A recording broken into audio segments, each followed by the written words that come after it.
당신의 사랑을 확증해 주셨습니다. 이렇게 말한단 말이죠. 하느님의 사랑이 드러났어요. 십자가 위에서. 그죠? 십자가에 당신 아들과 나를 바꾸신 거잖아요. 당신 아들의 목숨값을 치러서 나를 건져내셨습니다. 우리를 건져내셨어요. 그죠? 그런데 이 하느님의 이 사랑이 드러난 이 순간, 하느님의 사랑이 증명된 이 십자가의 이 순간에 우리는 어떤 상태였어요? 하느님께 뭔가 드릴 것이 있는 의인이 아니라 어떤 상태였다고요? 죄인인 상태였다니까요. 하느님께 드릴 게 하나도 없는 죄인인 그 상태였을 때, 거렁뱅이 죄인의 신세였을 때 하느님께서 이렇게 너희를 사랑해 하면서 당신 아들을 십자가에 그냥 던져 버리신 거예요.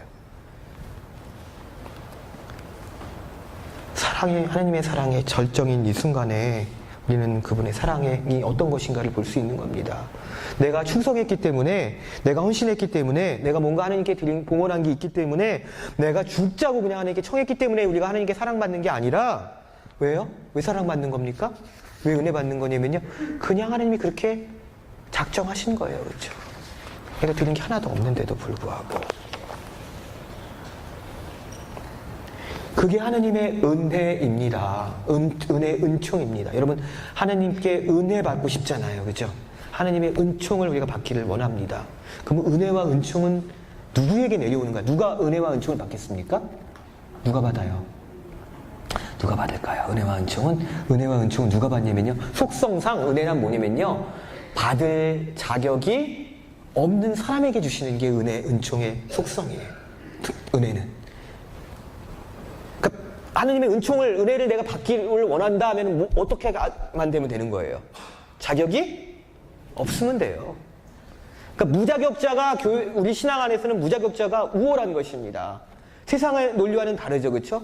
세상에서는 뭔가 자꾸 갖추기를 원합니다, 그죠? 이런저런 자격들이 있어야 돼. 그래야 네가 쓰임 받는 거야. 근데 하나님 안에서는 아니라니까요. 하나님 앞에서는 자격이 없어야 돼요. 받을 자격이 없어야 돼요. 그래야 은혜를 받을 수 있는 것이죠.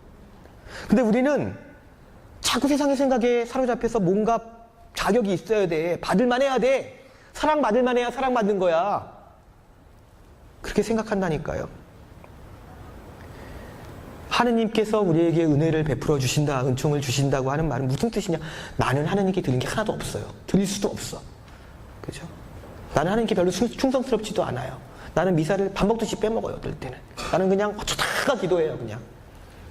그런 진짜 변변치 않은 인간임에도 불구하고 여전히 나를 사랑해 주시는 분, 하느님은. 그게 하느님이 은혜, 은총을 주신다고 하는 의미인 것입니다. 사도 바오로가 이걸 너무 잘 아셨던 것 같아요. 사도 바오로가 거기 고린토서에 보면은 이런 말씀을 하십니다. 죄가 많은 곳에 뭐가 많이 내렸대요? 은총이, 풍성이 내렸습니다. 이렇게 말씀하세요. 죄가 많은 곳에 은총이, 풍성이 내렸습니다. 네. 사도 바오로 당신의 인생이 되게 담겨있는 고백인 것 같아요. 그분은 회심하기 전에 사울이었잖아요. 이름이, 그죠? 박해자였습니다. 알고 보니까 죄인 중에 죄인이었던 것이죠. 그죠? 그러니까 주님 만나고 나서 이방인의 사도로 새로운 삶을 살아가게 됩니다. 죄인에서 뭐가 돼요? 사도가 되죠. 그죠? 그러니까 자기가 보니까, 자기의 과거를 보니까 완전 죄로 가득 찬 인생이었던 거예요. 그죠? 교회를 박해하고 그리스도인들 못 살게 쫓아내고. 근데 그런 그를 뭘로 만들어 주셨다고요? 복음을 전하는 사도로 만들어 주셨잖아요. 그렇죠? 자기는 죄로 가득 찬 인생이었는데 사도가 되는 은총, 고귀한 직무를 나에게 주셨구나. 이 고백이 죄가 많은 곳에 은총이, 풍성이 내렸습니다. 여기에 담겨있는 의미가 아닐까. 그럼 우리가 하나님께 은총 받고 싶잖아요. 그죠? 그럼 어떻게 하셔야 돼요? 이제. 네? 죄를 씻고 뛰셔야겠지. 무슨 뜻이냐? 자격 없음. 그죠? 우리가 의롭게 살았기 때문에 그 대가로 하나님의 사랑받는 게 아니라고 하는 것입니다. 자격 없어도 괜찮단 말이에요. 신앙 안에서. 두 번째 오해는 뭐냐? 그리스도인 모든 죄에 대해서는 다 대가가 지불되어야 된다. 이게 두 번째 그리스도인들이 가지는 오해인 거예요. 죄에 대한 징계는 당연한 거야. 우리는 너무 인과응보에 익숙해 있습니다. 그죠? 둘째 아들이 그런 생각에 사로잡혀 있었단 말이에요. 내가 잘못한 게 많으니까, 알고 보니까 망하고 난 다음에, 그죠? 잘못한 게 많으니까 이렇게 돼도 내가 쏴지 뭐, 할 수 없지 뭐. 근데 우리도 그런 생각에 사로잡혀 있을 때가 있어요. 그래서 멀쩡하게 잘 살다가 예기치 않은 일을 확 겪을 때가 있습니다. 그죠? 어떤 어려움과 문제가, 위험이 닥쳐오는 거예요. 많잖아요. 그죠? 갑자기 무슨 사고를 나가시거나, 갑자기 무슨 질병에 걸리시거나, 갑자기 어떤 일이 막 생겨납니다. 그래서 우리는 힘들게 만들어요. 그러고 나면은 멀쩡하던 분이 갑자기 고민하면서, 기도하면서 생각하기 시작합니다. 내가 뭐예요? 하느님께 죄를 지어서 이런 벌을 받는 게 아닐까? 뭐 이러면서, 그쵸? 심지어는 전생에 무슨 죄가 있기, 전생에 어디 있어, 그리스도인이, 그죠? 전생, 별 생각을 다 하신단 말이죠. 근데 여러분, 믿음이 좋다고 하는 분들일수록 그런 함정에 빠지게 되는 경우들이 많은 것 같아요. 이 어려움은, 이 고난은 다 죄의 대가인 거야. 그러니까 죄의 대가니까 묵묵히 잘 참을 수밖에 없는 거지. 죄의 대가는 받아들여야 되는 거 아니에요. 그렇죠? 죄의 대가. 그런데 만약에 그게 그 모든 우리가 겪고 있는 모든 어려움들이 다 하나님께서 우리의 죄의 대가로 주신 거라고 한다면요, 우리가 겪고 있는 그 모든 일들은 사실은 너무나 경미한 것입니다. 왜냐하면 성경에서 죄의 유일한 대가는, 우리가 지은 죄의 유일한 대가는 뭐예요? 사실은 죽음이죠. 그죠? 죄의 몫은 사망이다. 죄의 대가는 사망인 것입니다. 그런데 하나님께서는 우리에게 죄의 대가를 지불하는 인생이 아니라 이런 인생이 되도록 우리에게 초대하신단 말입니다. 빨간 글씨요. 주님께서는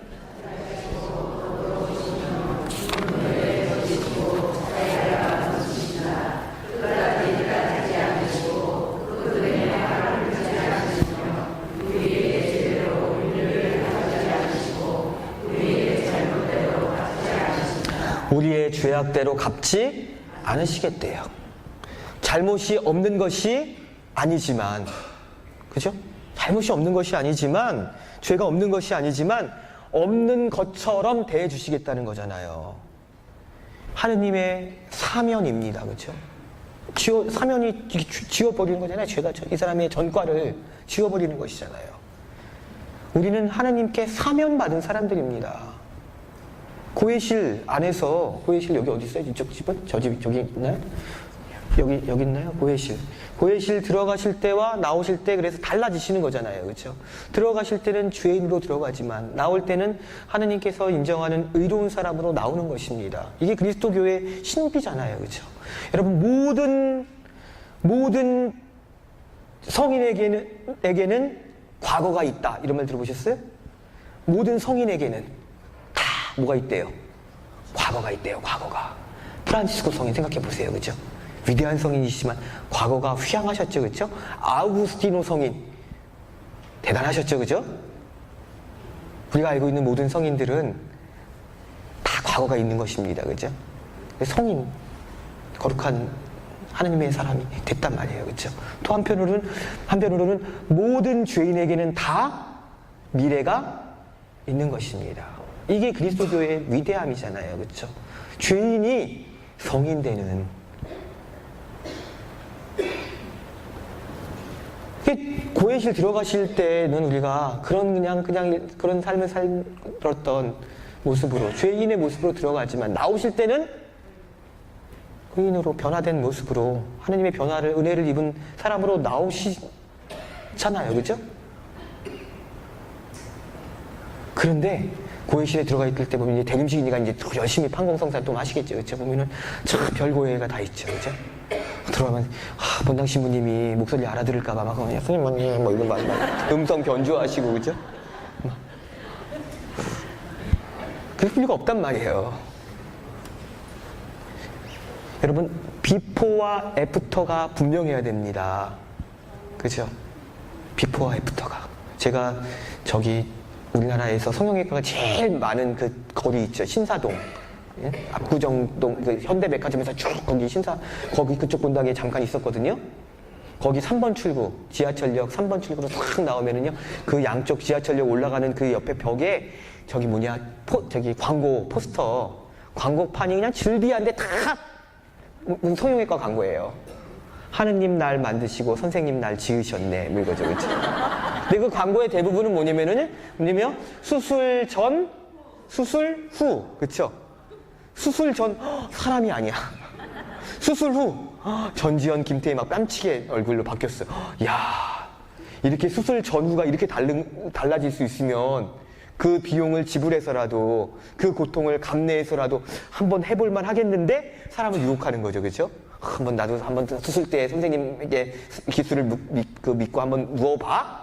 전후가 분명해야지 그거를 감당하실 거 아니겠어요? 그죠? 수술 기껏 해고 났는데 돈 들여, 시간 들여, 그쵸? 힘든 것도 참아냈는데 그냥 그저 그래, 변화가 별로 없어. 그럼 뭐하러 굳이 하시겠어요? 그쵸? 그렇단 말입니다. 이 전후가 분명하셔야 된단 말이에요.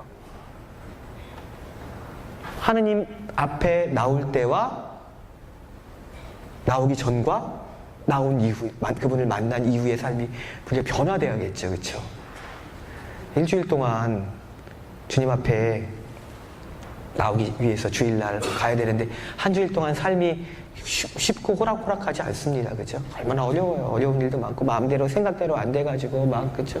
힘들고 어렵고 답답하고 속상하고 무겁고 지친 마음으로 주님 앞에 나올 수가 있죠. 그죠? 나옵니다. 그런 마음으로 나오실 거예요. 아마 한 주간의 무거운 삶을 가지고. 그런데 나올 때는 그렇게 나올 수 있지만 돌아가실 때도 여전히 똑같다고 한다면 이 앞에 주님 앞에 나와서 우리가 봉헌금 얼마 내는지 하나님 관심 많으실까요? 내가 얼마 내는지, 내가 너를 뚜렷이 보고 있어. 지금 얼마 내는지, 내가 내는 봉헌금의 액수에 많고 적음에 관심이 있으실까요? 없으실까요? 어떻게 아셔요? 있으실 수도 있지. 분명한 거는 그렇게까지는 없으실 것 같아. 본당 신부님은 관심 있겠지, 그죠? 본당 신부님 여기 유지하셔야 되니까. 근데 적어도 우리가 믿고 알고 있는 하느님은 내가 얼마 내는지는 관심 없으실 거예요. 그죠? 그러나 뭘 내려놓고 가야 되느냐, 그러니까 여기다가 봉헌금 탁 놓고 내가 할 일 볼 다 했다가 아니라 우리의 삶의 한 주간 동안에 내 안에 쌓인 내가 해결되지 못한 마음의 갈등과 아픔과 문제와 답답함과 속상함과 뭐 있으실 거 아니에요. 그쵸? 다 각자 나름대로 이것도 같이 내려놓고 가셔야 된단 말이에요. 전후가 달라져야 되는 거죠. 그쵸? 내려놓기 전과 내려놓고 난 다음. 그래서 이 성당 오시는 발걸음은 무거울 수 있으나 돌아가실 때는 가벼워지셔야 되지 않겠습니까? 뭘 내려놓고 가는가, 우리가 주님 앞에. 그러니까 결심하셔야 돼요. 그죠? 이제 내가 주님 앞에 나올 때 그 마음 그대로 돌아가지 않으리라. 변화되어서.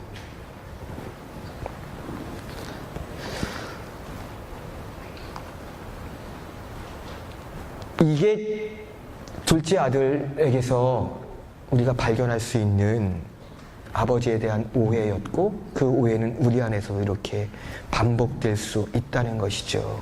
자비하시는 하느님은 자비하신 분이십니다. 하느님이 자비하시다. 주님 자비를 베푸소서. 우리가 미사 때마다 주님의 자비를 구하는데 자비가 뭐냐? 자비는요 이거예요. 자비는 누구에게 내리냐면요 죽어 마땅한 사람에게 내려주시는 베풀어 주시는 하나님의 용서와 사랑인 것입니다. 은혜는 자격이 없어야 받아가요. 그렇죠? 하느님의 내가 자비를 입고 싶다 할 때 뭘 인정해야 되는 거예요. 우리의 내 삶의 꼬락서니를 보면 죽어 마땅하죠. 둘째 아들 아버지께 받아들여질 수가 없죠. 그죠? 근데 아버지는 그렇게 생각하지 않으셨단 말이에요. 내가 이 모습 이대로 내가 나왔지만 이것대로 하나님께서 나를 재단하고 나를 심판하지 않으신다는 것을 확신으로 내가 고백해 나가는 것입니다.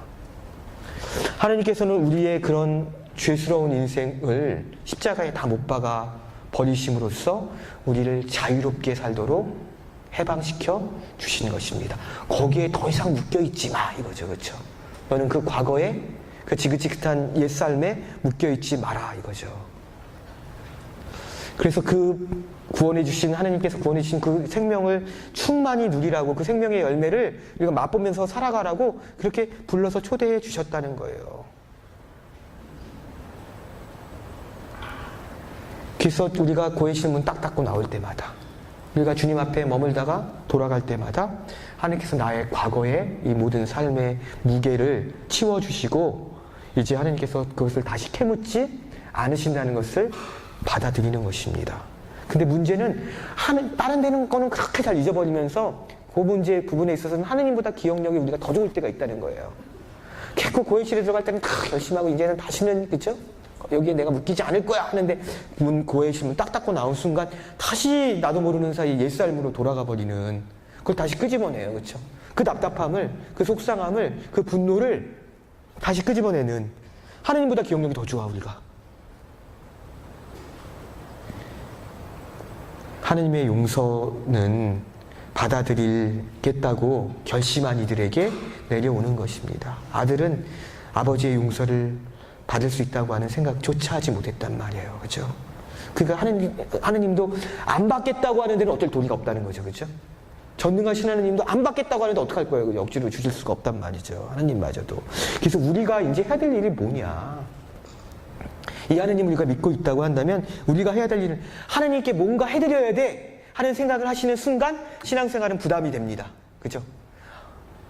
괜히 세례 받았나 봐. 뭐 오라는 데도 많고 뭐 하라는 것도 많고 뭐 해야 될 것도 많고 이런 부담이고 이게 다 부하가 걸려요. 과부하가 걸려요. 그죠? 점점 지루하고 재미없어집니다. 하나님께 뭔가 해드리는 거? 아니에요.